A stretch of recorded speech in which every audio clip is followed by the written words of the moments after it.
돈을 써도 행복해지지 않는다면 제대로 돈을 쓴 것이 아니다. 예전 한 유명 브랜드 자동차 광고에서 이런 카피 문구를 보낸 적이 있다. 누가 돈으로 행복을 살 수 없다 했는가? 그것은 분명 그가 제대로 돈을 쓴 적이 없어서다. 그렇다면 어디에 돈을 써야 더 행복해질 수 있을까? 심리 전문가들은 물건이 아닌 경험을 사라고 조언한다. 경험이란 일정 기간의 경험을 의미한다. 여행이나 강좌 듣기, 영화 보기 등 모두 경험에 속한다. 소비의 목적이 어떤 유형의 상품이라면 그것은 재산의 일부가 될 수 있다. 명품 가방이나 값비싼 목걸이, 반지 등이 그렇다. 하지만 소비의 목적이 인생의 경험을 사는 것이라면 그것은 삶의 재산이 될 수 있다. 스파 이용권이나 여행 등이 그렇다. 경험적 소비가 더 행복감을 주는 이유 3가지. 첫 번째 이유, 경험은 시간을 꽃으로 만든다. 꽃의 아름다움을 알기 위해선 가만히 서서 바라보며 음미할 시간이 필요하다. 경험은 소비자들이 시간을 꽃과 같이 생각할 수 있도록 돕는다. 옷을 한 벌 산다면 그 소비를 통해 흥분되는 감정과 행복은 며칠밖에 가지 않는다. 3개월쯤 되면 그 옷을 봐도 더는 처음 살 때의 기분을 느끼지 못한다. 하지만 여행을 한번 갔다 온다면 3개월 후에 그 당시 찍은 사진 한 장만 봐도 기억이 생생히 되살아난다. 코넬 대학교 카터는 물질적 소비에 대한 만족도는 시간이 지날수록 점점 떨어지지만 경험적 소비에 대한 만족도는 시간이 지날수록 더욱 상승한다고 말했다. 그의 연구진이 진행한 실험에서 처음에는 경험적 소비와 물질적 소비에 대한 만족도가 엇비슷했으나 시간이 지남에 따라 경험적 소비에 대한 만족도는 증가한 데 반해 물질적 소비에 대한 만족도는 감소했다. 즉, 경험적 소비를 한 사람들은 당장의 커다란 만족과 행복을 느끼진 못한다. 하지만 시간이 지날수록 그 소비 경험을 음미하다 보면 경험적 소비가 가져다주는 행복감은 더 강렬해졌다는 것을 알 수 있었다. 두 번째 이유, 경험은 비교가 되지 않는다. 경험적 소비와 물질적 소비를 비교할 수 있는 이유는 각각을 통해 느낄 수 있는 행복의 정도가 다르기 때문이다. 국산 자동차를 타면서 길에서 값비싼 외제차를 보면 자신의 차와 비교하게 된다. 하지만 경험은 그 무엇과도 비교하기 어렵다. 휴가 때 나는 제주도에 갔지만 회사 동료는 발리에 갔다고 해서 엄청나게 큰 박탈감을 느끼진 않는다. 카터 교수팀은 실험에서 소비자들이 원하는 물건을 산 뒤에 더 나은 선택지를 보여주는 것은 소비자들의 기분을 나쁘게 만든다는 것을 발견했다. 하지만 경험적 소비의 경우는 달랐다.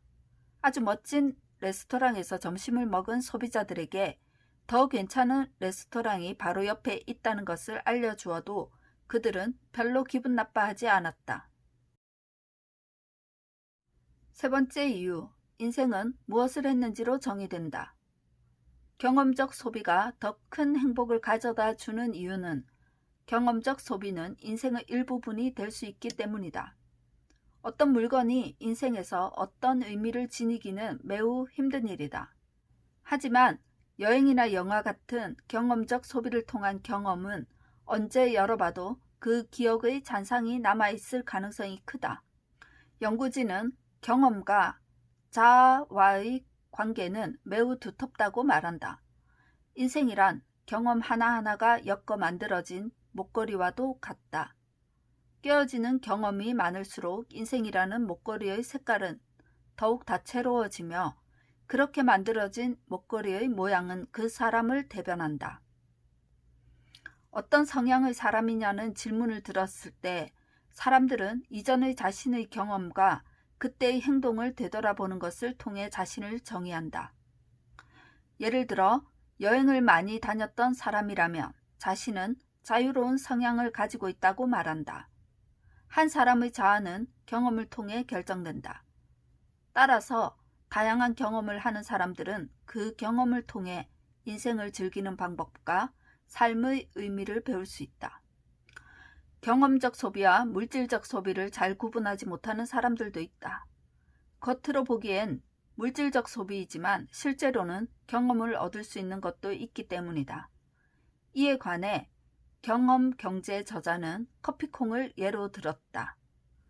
커피 생두 한 잔 1, 2페니, 포장된 분쇄 커피 한 잔 5에서 25페니, 같은 커피를 패스트푸드점에서 판매 시 한 잔 50에서 1달러, 같은 커피를 스타벅스에서 판매 시 2에서 5달러, 같은 커피를 이탈리아 산 마르코 광장의 플로리안 카페에서 판매 시 15달러.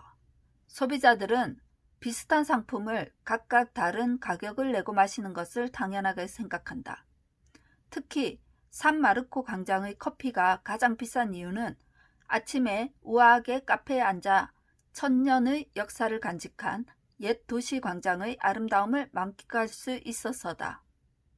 이로써 커피 한 잔이라는 물질적 소비는 결코 평범하다고 할 수 없는 경험적 소비가 된다. 그렇다고 밥 한 그릇을 먹을 때 동영상을 틀어놓고 먹는다고 해서 경험적 소비라고 말할 수는 없다. 하지만 한 입 먹을 때마다 맛을 음미한다거나 친한 친구와 대화하며 먹는다면 그 식사에 대한 소비는 경험 소비가 될 수 있다. 2013년 다트머스 대학교 바타 차르지와 모길러 교수가 진행한 연구 사례다.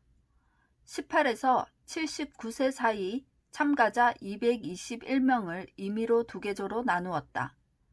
그중 한 조의 참가자들은 최근의 평범한 소비를, 다른 한 조의 참가자들은 특별한 소비를 떠올렸다. 그리고 그 소비에 관한 묘사와 함께 소비 후에 얼마나 더 행복했는지를 말했다. 연구진은 여기에 이 경험이 얼마나 큰 행복을 가져왔는지를 물었다.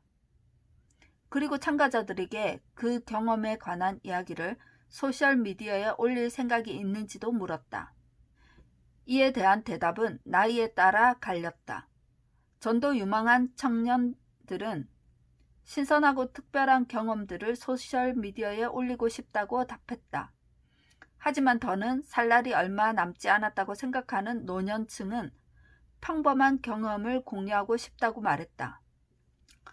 계속해서 진행된 실험에서 연구진은 반복적으로 위와 같은 경향이 나타나는 것을 발견했다. 행복해지고 싶다면 물건을 사기보단 경험을 사라. 경험은 시간을 꽃으로 만들어 우리가 그것을 음미할 수 있게 함으로써 더 크고 지속적인 행복을 남긴다.